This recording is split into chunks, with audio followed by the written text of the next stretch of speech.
Rádio Jornal. Movimento. Sessão de cinema.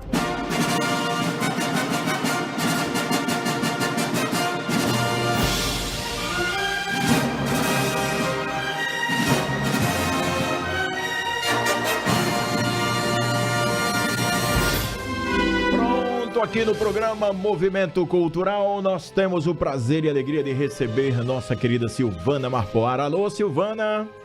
Boa noite! Olá, Marcelo! Oi, tudo bem? Tudo ótimo, e você? Só Maravilha. Não lhe vejo. Tudo tranquilo, mais tranquilo. Nós estamos vendo você bem, acho que foi o agora. Chegou, né?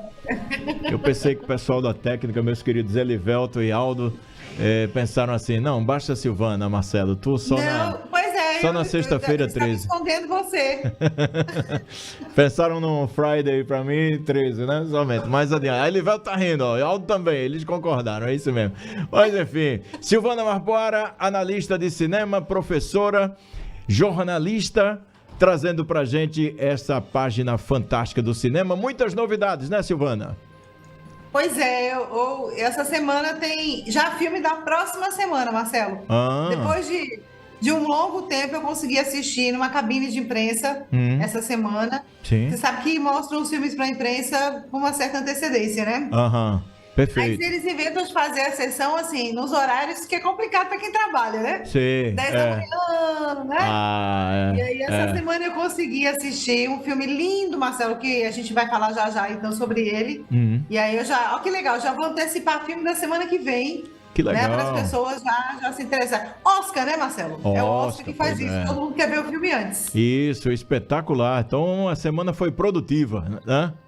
Muito. Quer começar falando de bilheteria para a gente saber o que está acontecendo de bilheteria? Fala.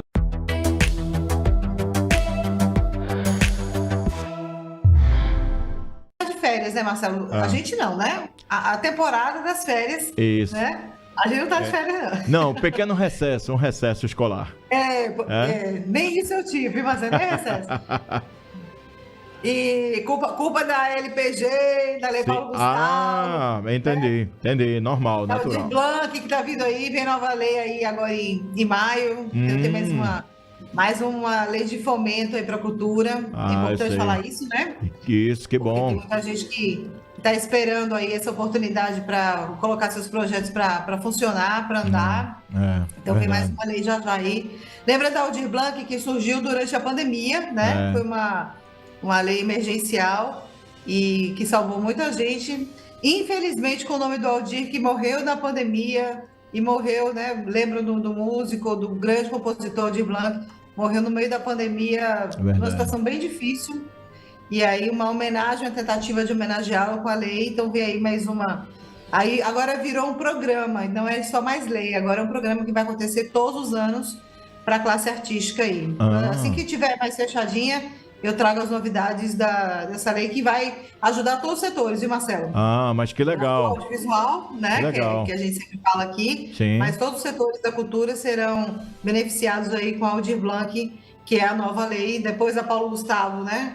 Que aconteceu agora recente, vem a Aldir Blanc. Poxa, muito bom, Silvana.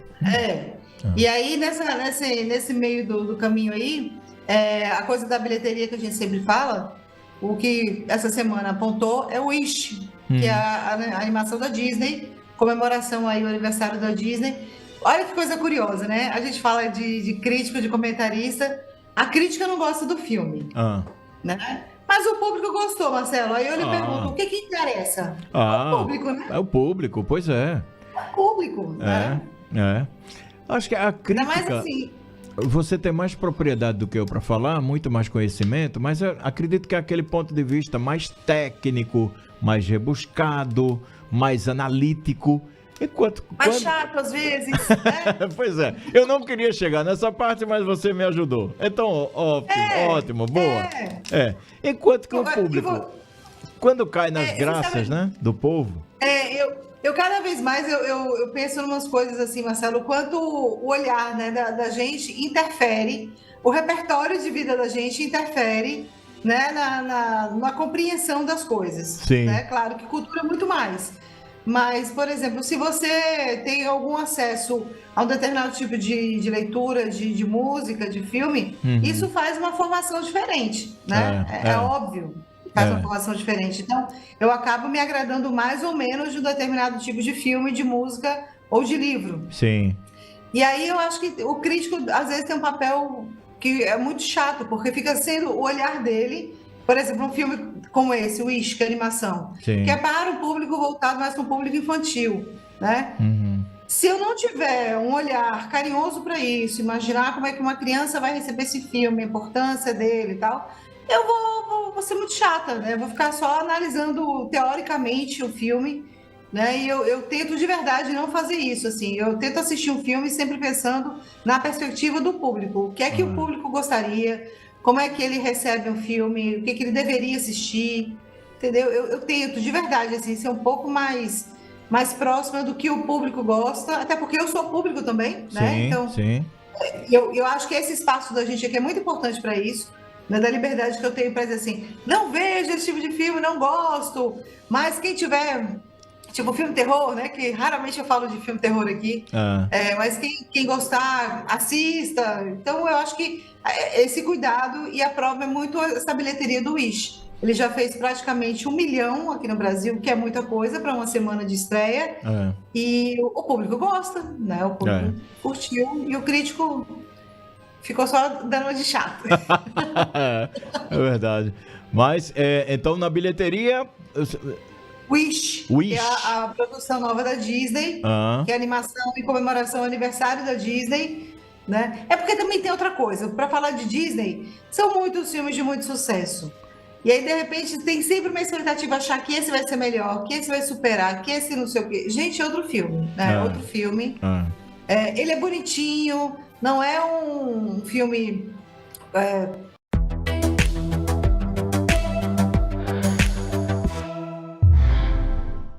E a criançada adora, se diverte, né? Então, legal. Eu acho que é isso que vale. Pois é, justamente. Caiu no gosto do povo, espetacular, né? É isso, mano. Pois é, vamos falar do nosso presidente Lula, que estava por aqui, né? Sim, por favor. Essa semana, ele sancionou, além da visita aqui a Pernambuco, ele sancionou uma lei essa semana, lá no Congresso, beneficiando a produção audiovisual, né? Então, é importante só para a gente lembrar. Existia uma cota, né, dedicada aos filmes brasileiros, e os cinemas eram meio que obrigados a exibir filmes nacionais, porque senão a gente vai lembrar, assim, uma sala que tem 10 salas.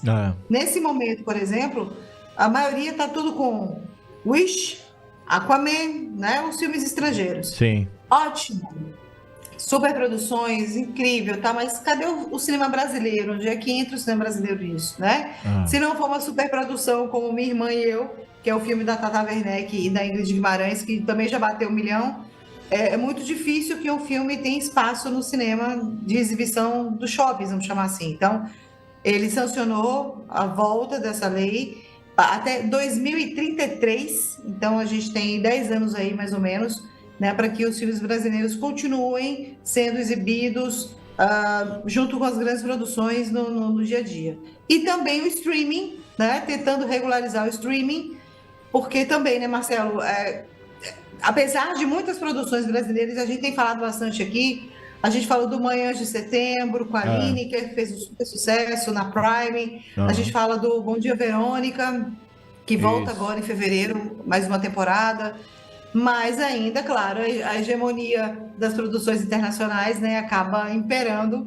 Então, é importantíssimo que se tenha uma lei e que a gente tenha a oportunidade de fomentar, né, a produção audiovisual no Brasil. Então, mais um ponto aí para o atual governo e para o mercado audiovisual. A cultura tem que ter um olhar diferenciado, né? Tem que estar sendo acompanhada, tem que estar sendo fomentada sempre, pensada, né, Silvana? Isso. Porque se a gente não faz isso, Marcelo, a gente não tem espaço, né? Aí, por exemplo, uma lei feita Paulo Gustavo e Aldir Blanc, só para as pessoas entenderem a cadeia produtiva do negócio, né? Aí cria-se uma lei, tem uma grana imensa para a produção audiovisual, escolhe esse projeto, faz um edital, escolhe esse projeto para que sejam produzidos vários curtas, longas e tal, e aí depois esses filmes ficam aí, porque não tem onde ser exibido. Então não adianta só produzir o filme. né? Eu sou uma das que defendo muito essa coisa da gente não investir dinheiro só em produção de filme. Sim. Eu acho que tem que investir em produção de filme, tem que investir na exibição, na distribuição, na formação de público, tipo cineclube. Eu sou uma eterna defensora, né, dessa coisa de fazer cineclube em escolas, em instituições, porque é formação de público, festivais, mostras, então é uma cadeia toda, né, para que o cinema seja pensado. Então, ter uma lei aí que sancione pelo menos a exibição dos filmes já nos garante, né, um espaço aí para que os filmes sejam exibidos. Então, até 2033, é muito louco imaginar isso assim, né? Daqui a 10 anos, 2033, né, a exibição de tantos filmes que serão colocados aí na tela grande. Então, mais um ponto. Isso é muito bom. Eu vi um negócio essa semana, Marcelo, eu lembrei muito de você. Deixa eu ver se eu... Hoje eu não estou com a minha lista eletrônica. Veja como eu estou tentando me modernizar. Né? Eu estou sem papel. E aí, lembra que a gente falou nessas últimas semanas sobre uma pesquisa, várias pesquisas, na verdade, sobre o hábito de consumo das pessoas em relação a cidades que não têm cinema, cidades que não têm teatro. Sim. Aí saiu de novo uma que, veja como o papel salva a gente, e aí fico eu tentando, mas eu vou achar. É o celular, aqui, ó. Eu provo. Boa.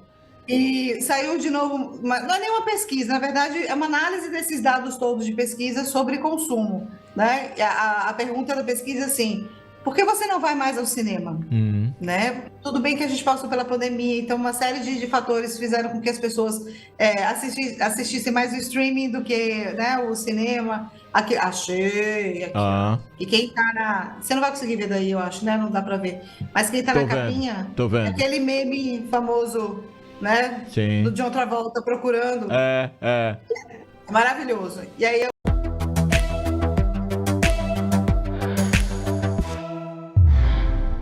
pesquisa que fizeram, né? O consumo de filmes nacionais no Brasil desabou. A palavra que está aqui é essa: 13,3% no total de ingressos para 3,2%. Poxa. Quer dizer, se não tem uma lei, né, uma coisa é casada com outra. Se não tem uma lei que coloque o filme nacional para ser exibido, as pessoas também não têm como assistir. Né? Verdade. Então, quando se pergunta se você assiste filme brasileiro, se assiste filme nacional, é porque ou o filme não está chegando até as pessoas, né?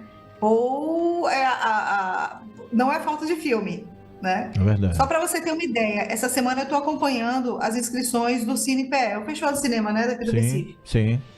Marcelo, eu acho que acaba dia 30, se eu não me engano, mas até ontem eu estava acompanhando a produção falando sobre isso. Mais de 530 filmes já foram inscritos. Puxa vida. Aí, que número, então, tem a galera produzindo, tem, né?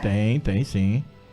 Vai conseguir passar tudo isso no festival? Provavelmente não, né? Se passar uns 30, já é uma coisa bem, bem significativa. Então, se tem 500 e tantos filmes sendo produzidos e as pessoas não estão assistindo, se você perguntar a uma pessoa qual foi o filme brasileiro que você viu recentemente, as pessoas vão ficar, né, pensando assim, qual é o filme que eu assisti. Então, tem uma coisa na equação aí que não bate, né? Tem o filme, mas não tem o público, porque não tem a sala ou não tem a tela de um festival, né, para que esses filmes sejam exibidos. Então, acho que essas pesquisas são importantes para as pessoas entenderem que é um mercado. E olha a reclamação, a segunda coisa que vem nesse texto aqui. Tá caro ir ao cinema? Aí as pessoas dizem que o preço médio do ingresso é R$19, né? Esse é o preço médio do ingresso no Brasil, segundo a Ancine, que é a Agência Nacional de Cinema. E, além disso, a maioria dos cinemas fica em shopping. Então, as pessoas, né, também reclamam bastante sobre isso. Sim. E nas áreas mais caras da cidade, porque para você ir ao shopping tem um custo disso. Então, o ir ao cinema ainda é uma questão cara, né? Ainda é um bem cultural que não é tão acessível, e também tem que se pensar muito sobre isso, o valor de ingresso, enfim, né? São várias as perguntas, e eu fiquei lembrando disso, que eu vi essa pesquisa, disse, vou guardar para mostrar, Marcelo, mas porque foi a gente muito fala boa sobre os filmes, mas tem que falar de público também, né, Marcelo? Olha, Silvana, você traz uma questão que ela entra no campo sociológico de uma forma a ser muito bem pensada, porque A gente elogia as salas de cinema, que são nos shoppings, são bem refrigeradas, seguras, segurança, estacionamento, mas aí a grande parte da população, aquela que não vai ter acesso, nem sempre pode estar num shopping, nem sempre tem um carro à disposição, né? Está longe, e os bairros, aí dá saudade dos nossos antigos cinemas de bairro, né? Será que eles poderiam um dia voltar? Alguém ainda investiria num cinema de bairro? É algo a se pensar, né, Silvana? Sabe que eu acho, assim, é uma das coisas que eu fico refletindo às vezes sobre esse acesso. Sim. Eu acho que a gente partiu das salas que existiam em todos os bairros, todas as cidades, né? Todos os municípios tinham uma salinha de cinema. Aí a gente foi para os grandes complexos, os multiplex da vida. Isso. E eu acho que a tendência, aí vem o streaming, vem, né? Eu acho, não sei, uma coisa que eu às vezes fico pensando, que a gente vai voltar para a coisa das salas menores, né? Porque o custo é menor e o investimento é menor, porque não adianta assim, o Shopping Recife tem uma sala que tem quase 500 lugares. Então, você hoje colocar 500 pessoas numa sala de cinema, Marcelo, é um fenômeno, assim, né? Não é para todo filme, não. Isso. E aí eu tenho uma sensação, porque as salas grandes que a gente tem estão fechadas, né? No momento, São Luís e tal. Sim. Então eu acho que a gente vai acabar voltando para um tempo de salinhas menores. Eu tenho essa sensação, né? Que vai ser uma coisa menorzinha. E talvez fora dos shoppings, a coisa da sala de um centro cultural, uma sala... Por exemplo, na Caixa Cultural, ali no Recife Antigo, tem um pequeno teatro, né? Sim. Que eu acho que é aquele formato, sabe? É pequenininho, são 80 lugares. E né, pequenas apresentações, eles fazem muito mais teatro e apresentação musical, mas eu acho que a ideia é isso, pequenos...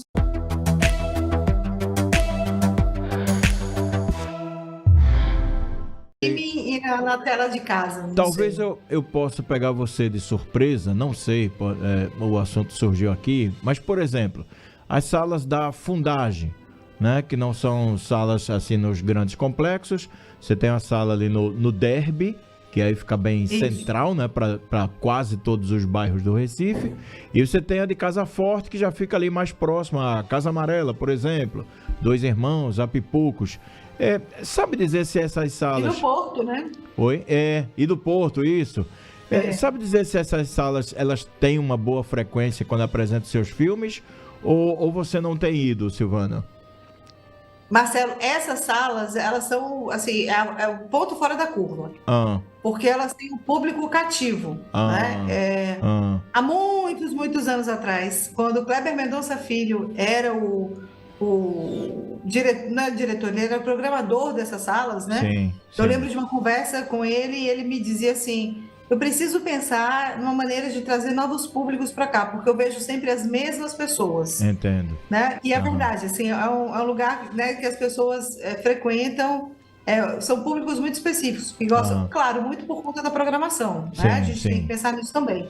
Lá não passa o Wish, né? Entendi. Lá não passa o Aquaman, né? E a possibilidade, inclusive, da gente assistir filmes diferentes, exatamente isso. Mas são 3 salas pequenas, né, comparando com as salas dos shoppings, por exemplo, e como você bem falou, Zona Norte, mais no meio da cidade, outro lá no Porto Digital. O do Porto Digital é uma coisa curiosa, porque ele fica num edifício, né? Você tem que pegar um elevador e ir até o último andar. A sala é espetacular, né? Uma sala linda, mas ela tem essa característica, assim, não é uma sala de alguém que está passando, não tem nada dizendo na frente desse prédio que tem um cinema, então não é assim, vou ali ver um filme porque eu vi, não. Você se programa para ir. Então, são públicos muito específicos. E eu acho que é por isso que tem essa longevidade. Né? São salas que já estão aí há muito tempo. E aí eu acho que é exatamente isso, assim, centros culturais, espaços menores, né? Essa semana, ontem, fez aniversário, tristemente, o Cine Teatro Paulo Freire aqui em Paulista, né? Você sabe que eu Eu sou moradora aqui de Paulista, de Pau Amarelo. Sim. E ontem foi aniversário e fizeram um manifesto porque só tem as paredes laterais, né? O teto já caiu, né? É uma tristeza. Eu acho que todo mundo espera, num ano de campanha, né? Que o novo prefeito, a nova prefeita venha a pensar na cultura e pensar nesse cine-teatro, né? Com o nome de Paulo Freire, olha que absurdo. Né? Homenageando o Paulo Freire e deixou se acabar desse jeito. Então, Paulista não tem, tirando o shopping, né, não tem uma sala de cinema, Marcelo. Paulista não tem um teatro. Então, entra naquela pesquisa lá de que eu acho que 60% das cidades brasileiras não tem uma sala de cinema e um teatro. Né? Óbvio que a gente está na região metropolitana, a gente está próximo a Olinda, está próximo ao Recife, mas é inadmissível, né? Principalmente quando existe o espaço físico e que deixou se deteriorar, né? Então, vamos ver se nessa nova temporada aí de novo prefeito, nova prefeita, a gente consiga recuperar o Cine Teatro Paulo Freire. Assim como Olinda, né? Sim. Olinda é a mesma coisa. Aquele cinema na entrada de Olinda ali, o Cine Olinda, que desde que eu me entendo por gente, que ele está ali também, né? Na frente ali da Praça do Carmo. Promessas mil, toda nova gestão faz promessa em relação ao cinema de Olinda e nada do cinema de Olinda. Também só tem cinema no shopping. Então, a tendência eu acho que os governantes, assim, né, aproveitarem esses fomentos todos aí e tentarem recuperar pequenas salas para trazer esse público, né? Porque sala grande do shopping... Marcelo, outra notícia, o shopping Recife, né? A sala IMAX, aquela sala grande, maravilhosa, tá? Sim. Fechou, Marcelo. Fechou. Fechou, né? Fechou. Poxa vida. Público, ingresso, né? Crise, pós-pandemia. Então, a tendência é a sala pequena. Vamos acreditar nisso, né? Salas menores. E a gente tem que sempre falar dos espaços que são importantes, né? Dessa preservação e criação de novos lugares. Silvana, para a gente não ficar só restrito à tela. Qual o nome da...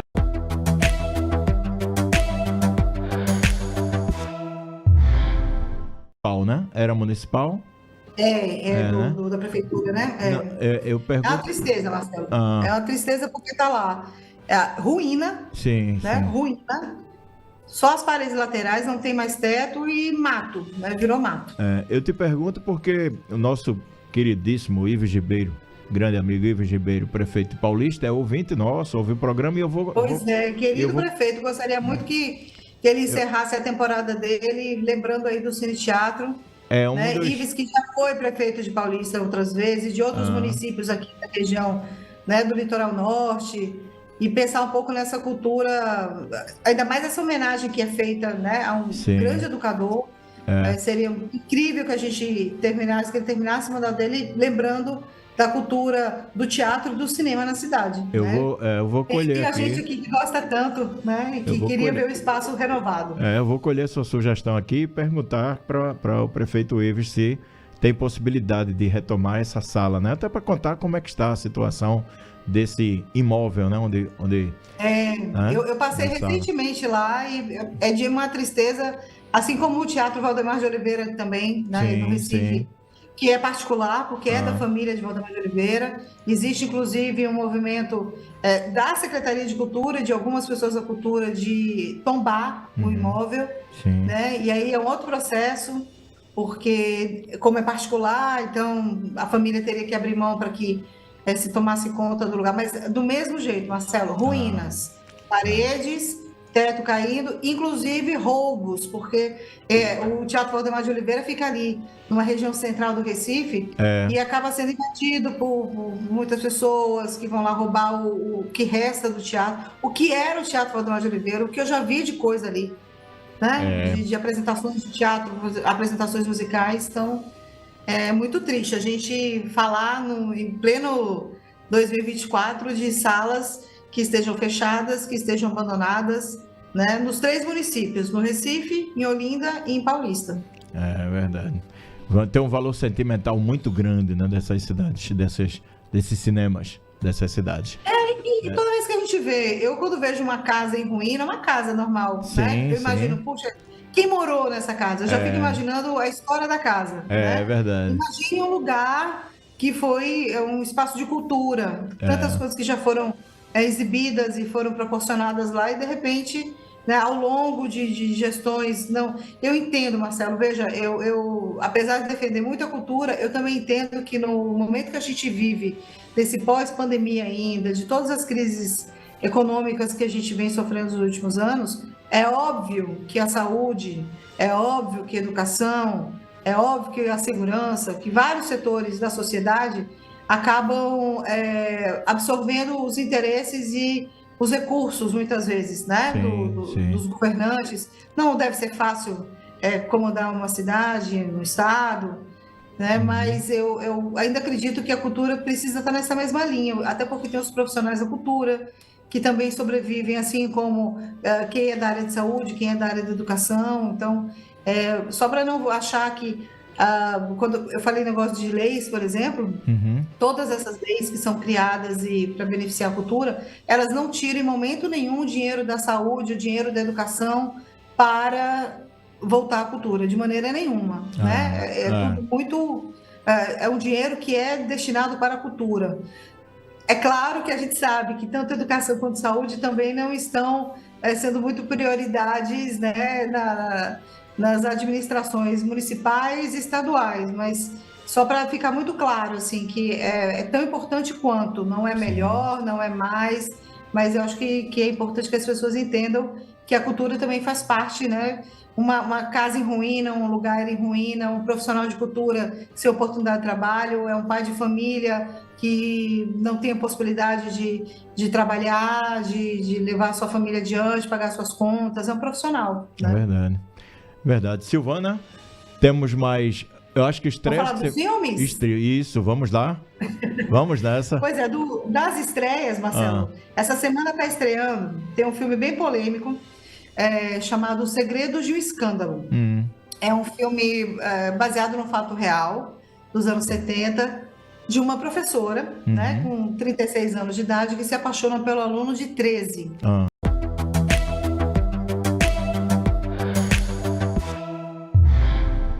Da diferença de idade, e ela engravidou desse menino, e ela foi presa, enfim, uma série de fatos, e aí agora vi um filme contando um pouco sobre isso. É o filme do filme, porque no filme estão tentando fazer um filme contando a história, e são duas atrizes incríveis, que é a Julianne Moore, né, que é aquela ruiva bacana pra caramba, assim, uma atriz muito, muito forte, a presença, ela faz o papel dessa professora, e a Natalie Portman, que além de ser atriz, ela também é a produtora do filme, querendo fazer o papel dela. Então, é um filme muito delicado, não é um filme para muitas pessoas, né, porque é um assunto bem, bem delicado, fala de relacionamentos abusivos, fala dessa questão da diferença de idade, que é muito pesada, né, afinal de contas, 36 e 13 anos. E o interessante é que eles permaneceram juntos, estão juntos ainda hoje, assim, eles casaram, tiveram filhos, né, depois que ela saiu da prisão, mas a coisa da moral, né, o moral e imoral, né, e o filme toca bastante nisso. Então é um filme que está estreando, um dos concorrentes ao Oscar desse ano também, então ele está entrando em cartaz, junto com a Turma da Mônica, a versão jovem da Turma da Mônica, não são mais os menininhos, né? São já mais adolescentes. E eu acho isso tão legal, assim, que o cinema brasileiro tem essa possibilidade de ir contando histórias, né, para um outro público, e inspirado, claro, né, no Super Maurício de Souza, a obra do Maurício de Souza, que tem uma legião de fãs aí de várias gerações. Então, duas dicas importantes. E o filme que eu queria falar, que é o da semana que vem, né, que estreia semana que vem, para as pessoas se prepararem, primeiro para as pessoas se programarem para assistir, porque eu acho que é um filme tão bonito. Né? E quando a gente vê uma coisa bonita, quando a gente assiste alguma coisa que a gente acha que é importante que as pessoas assistam, ele é um filme coreano. Uma Vidas Passadas, né?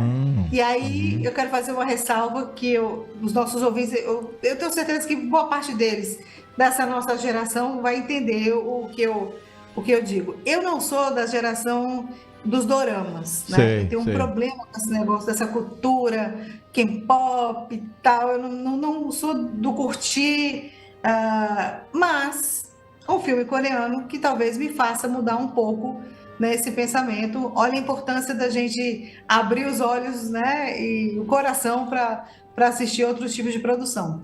O filme, Marcelo, é um filme lento, como a cultura coreana nos proporciona. Eu não sei você, mas eu tenho um hábito horroroso, eu vou confessar. Eu escuto áudio acelerado.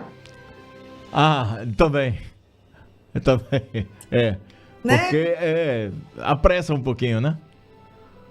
Porque primeiro que tem gente que manda mensagem que é quase um podcast. É verdade. Esse que a gente tem a eternidade do tempo. É verdade, justamente. E aí, eu escuto o áudio acelerado, eu falo muito rápido, Sim. Eu ando rápido no meio da rua, eu tenho um ritmo mais acelerado, eu sei disso, né? E aí, de repente, eu vou assistir um filme onde o tempo é outro. Né? A cultura coreana tem isso, é um outro tempo, onde os personagens quase não falam, eles se olham muito mais do que... Marcelo, não tem um eu te amo nesse filme, só para você ter uma ideia. Né? Não verbalizam, mas a gente entende perfeitamente o tal do subtexto, né, que o filme coloca. São dois jovens amigos coreanos, eu não vou nem sonhar em dizer o nome deles aqui,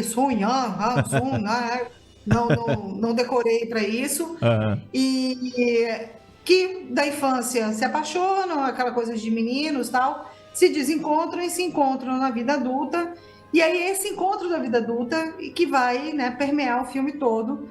E claro, né, falar sobre vidas passadas, ou amores passados, pessoas que passaram pela sua vida, como teria sido a sua vida se tivesse acontecido de uma determinada maneira, ou se tivesse acontecido de outra maneira. Sim. É de uma delicadeza, Marcelo, porque ele não precisa ser explícito, ele não precisa verbalizar demais, né? É uma câmera, para quem gosta de cinema contemplativo, vai amar aquela câmerazinha que vai andando, né? E você vai acompanhando os personagens.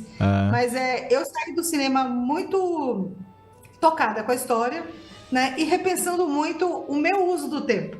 Né? Por que eu tenho que ser acelerada? Por que eu tenho que falar tão rápido?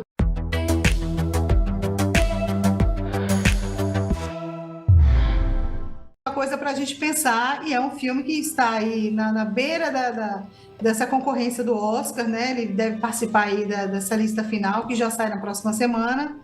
E talvez seja isso, né? Para a gente olhar. É um ano muito interessante de Oscar, porque tem de Barbie, Oppenheimer, né? Todos os filmes, o filme da queda do avião, né? Lá no Chile, que a gente comentou também semana passada, que continua também no topo do streaming lá no Netflix, né? Como as pessoas gostam de ver tragédia, né, Marcelo? Nossa Senhora, como gostam de ver tragédia. E aí vem um filme desse, né? Que é romance, que é uma coisa mais delicada. Então, deixar aí como dica, ele estreia na próxima quinta-feira, dia 25, e deixar a dica para que as pessoas assistam, né, se permitam assistir um filme que tem um olhar diferente, que tem um ritmo diferente, e para fazer a gente pensar, né, no uso que a gente faz do tempo, né, e dessas expectativas todas que a gente coloca num determinado momento da vida, se questionando muitas vezes se isso, se aquilo outro. Então, eu queria deixar uma dica aí para as pessoas já se organizarem para assistir Vidas Passadas, produção coreana, que entra em cartaz na próxima semana. Vidas Passadas. Tá aí a dica, então, de Silvana Marpoara. Fechamos estreias? Fechamos. Né? Tá vendo? A minha listinha hoje foi tão basiquinha, tá vendo, Marcelo? Mas rendeu, só tem um comentário que eu preciso fazer, por falar em coreano, Japão e cultura oriental. Por favor. A gente falou recentemente, falando sobre a coisa do uso da tecnologia, acho que uns 2 programas atrás, mais ou menos. Sim. O uso da tecnologia, né? Fica aparecendo essas conversas de gente chata, gente velha, né? Mas a notícia que saiu hoje, que eu e muita gente certamente ficou bem impressionado, a escritora japonesa premiada, né? Que admitiu que escreve com o ChatGPT. Sim. Né? E eu fiquei pensando, meu Deus do céu, quer dizer, agora é assim, até o prêmio, né, a capacidade criativa, agora, eu não sei se ela não deveria ter dito, eu fico na dúvida se ela deveria ou não deveria ter dito isso, mas é para a gente pensar nesse uso da tecnologia. Sim. E a gente tem falado bastante aqui sobre inteligência artificial, o quanto os atores fizeram greve recentemente, né? Atores, produtores americanos, exatamente por conta do uso da imagem, porque às vezes os contratos estavam de uma maneira que, assim, usa a minha imagem e pode pegar o meu rosto e colocar em qualquer outro ator, né? E eu não vou pagar mais por isso, né? Não, já tenho a imagem dela.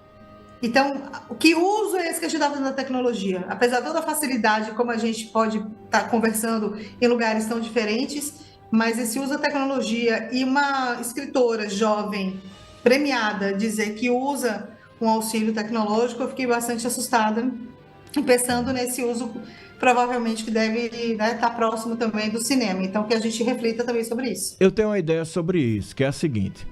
Veja só, você sabe que eu gosto muito de escrever, gosto muito de pesquisar. Estou me devendo um livro faz um tempo, eu mesmo me devo, porque eu junto vários projetos e no final não saiu nenhum ainda. Mas acho que esse ano sai. Que é o seguinte, veja só, como é que eu vejo o ChatGPT? Eu vejo o ChatGPT como você pode usar sem estar enganando as pessoas. Eu vejo o ChatGPT como uma forma mais ampliada, por exemplo, do que o Google. Então, quando você quer pesquisar um assunto, você vai lá no Google, pesquisa. Vamos dizer que eu quero fazer uma reflexão sobre felicidade. O que é que eu faço? Eu já fiz. Eu vou no ChatGPT e coloco assim, olha, me ajuda aí. Me informe alguns escritores, alguns filósofos que falaram sobre felicidade. E aí ele vai dar uma relação. O que é que eu vou fazer, Silvana? Eu não vou copiar. Agora eu vou colocar como tópicos para pesquisar, e aí sim em livros ou talvez na própria internet, para aprofundar. Agora, se você pega lá, faz o Ctrl+C, Ctrl+V daquela resposta que você teve, eu acho aí condenável. É assim, pronto, eu falo sempre para os alunos isso. Você pode fazer um trabalho? Pode. Agora, não vai no Ctrl+C, Ctrl+V. Você pega como fonte de pesquisa, você coloca como tópicos e a partir desses tópicos você ganha uma amplitude no seu trabalho.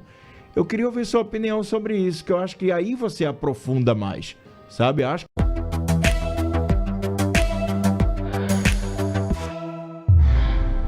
todo recurso a gente usar como uma ajuda. Isso, né? isso. O que me assusta, e quando eu vi essa notícia, é você escrever usando... ela não usou para pesquisa, né? Como você bem colocou, você pode pesquisar no Google, você pode pesquisar no ChatGPT, mas é a utilização da ferramenta. Ela usou como produto final, né? Pois é, ou seja, ela não criou, né? Isso. E aí eu acho que tem uma coisa de propriedade intelectual nesse processo todo. Né? É como, por exemplo, você ler um artigo de uma pessoa e dizer que foi seu. Né? Pega ali um trecho, né? Eu acho que é isso. Uma música. Sabe o que eu acho interessante, Marcelo? As pessoas, no texto, as pessoas não acham que estão se apropriando. Por exemplo, eu lembro muito, quando eu estava na faculdade, a gente tirava muitas xerox. Sim. Porque os livros já eram caros naquela época. E eu lembro quanto a gente tirava... Nas proximidades das faculdades, sempre tem muitos lugares de xerox, né? Sim, é verdade. Eu nunca tinha pensado, né? Eu nunca tinha pensado o quanto aquilo era errado. Né? De eu estar copiando uma obra, e é uma coisa meio legitimada, todo mundo faz isso, né? Hoje ninguém tira xerox, né? Hoje todo mundo pega no Google. Isso. Porque os livros estão disponibilizados na internet. PDF. E aí você se apropria, né? Mas, por exemplo, uma música, quando qualquer menção, qualquer coisa parecida, a gente já identifica logo e já se diz, isso é plágio. Né? Recentemente, inclusive, alguns casos parecidos aí. E no cinema a mesma coisa, né? Não é porque alguém filmou, que alguém teve todo o trabalho lá, que eu vou lá simplesmente pego um trecho daquele filme e uso no meu, né? Eu acho que é só a maneira de usar a ferramenta, como tudo. Perfeito. Eu sempre comparo com o carro, né? O carro é uma máquina que foi criada para facilitar a vida das pessoas, né? É um meio de transporte incrível, massa, tal. Mas as pessoas, se estiverem alcoolizadas ou se estiverem inabilitadas, elas matam. É isso. Né? Elas matam a si mesmas e matam outras pessoas que não tem nada a ver com a história. Então, o carro, se mal utilizado, ele deixa de ser uma ferramenta interessante, um recurso para facilitar a sua vida social, né, inclusive, e passa a virar uma arma. Então, eu acho que é muito isso. Né? Qual é o limite, essa linhazinha, né, tênuezinha, do que é uma criação intelectual minha, do que é inapropriação, e aí, ou a gente entra numa coisa do banalizar, que muitas pessoas fazem, ou a gente realmente questiona. Acho que é por isso que se fala tanto de inteligência artificial hoje em dia e os recursos todos, porque a gente precisa questionar, principalmente com o pessoal mais novo. É verdade, né? Isso mesmo. A gente saiu da era da máquina de escrever para o computador, né? Mas quem está chegando agora, se não entender que tem um limite, tem uma coisa moral também nesse contexto, aí tudo pode, né? E não, eu acho que não pode tudo, eu acho que tem uma certa limitação. É isso mesmo. E o meu grande medo é só na questão do produto cultural. Por exemplo, vou lhe dar um exemplo do que eu vi nas análises de projetos lá da LPG. Eu conto milagre, só não conto santo. Sim. Mas quando a gente conhece as pessoas, né? E assim, o fato de morar em Pernambuco, a gente sabe o nome das pessoas, tal, né? Aí um dos projetos que a gente estava lá analisando, aí eu olhei e disse assim, mas esse nome desse projeto é de fulano, o nome, né? Porque você sabe o nome dos projetos. Sim. E aí eu fui pesquisar e realmente ele pegou o nome de um projeto, se apropriou daquilo. Tudo bem que é um nome fácil, assim, o nome, né? Sei lá, mas existe uma pessoa que faz um projeto já há muitos anos com esse nome. Então eu não posso simplesmente pegar o nome e dizer que é meu e criar um projeto. E aí foi reportado isso para a pessoa, que aquele nome já existia com outro projeto, que já tinha sido aprovado e tal. Sim. E aí tem outra questão que entra também nessa coisa do que é correto ou não. Por exemplo, existem cotas e induções nesses projetos, né? De lei. Para negros, indígenas, transexuais, não sei o quê. Aí um projeto também de